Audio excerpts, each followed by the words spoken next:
Well, let's talk about a message here, and it came straight from Donald Trump. Loud, blunt, and unapologetic, exactly in Trump style. After Iran's supreme leader Ayatollah Khamenei issued a very dark warning of regional war, the US president chose not diplomacy. He chose defiance. He said, "No more chats. It is time for something big." Now that's the mood coming out of Washington today. In fact, speaking to the reporter, US President brushed aside Tehran's threat, almost dismissed them all, and reminded the entire world just one thing. America has bigger warships on the planet. America has biggest warships on the planet. Well, this is not a metaphor. This is not symbolism. Actual steel, actual firepower, already sailing in the Arabian Sea.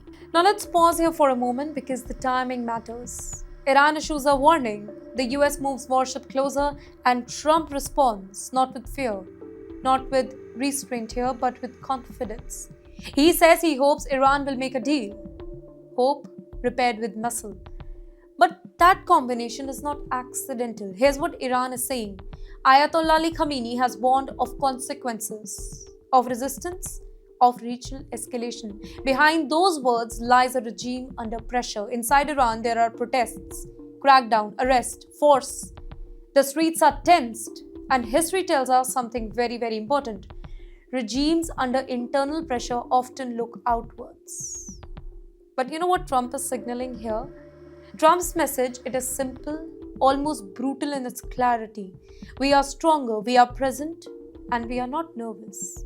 By pointing to the US warships, Trump is speaking the language Iran understands the best: power projection. This is not about today. This is about deterrence, a warning wrapped inside confidence. In fact, warships don't float without a purpose, right? Let's be very, very honest. Warships don't move into sensitive waters for sightseeing. They move to send signals here.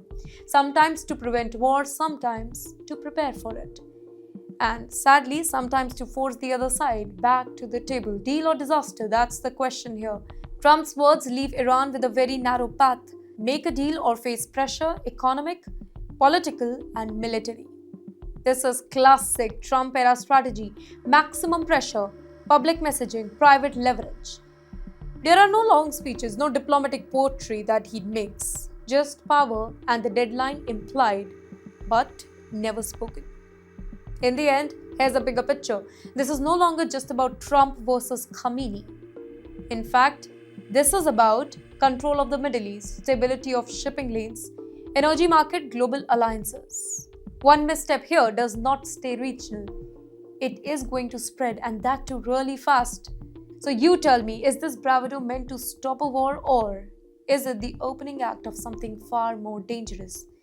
Because, ladies and gentlemen, in geopolitics, when leaders stop talking softly and start pointing at the warships, the world should always pay attention, rather very close attention.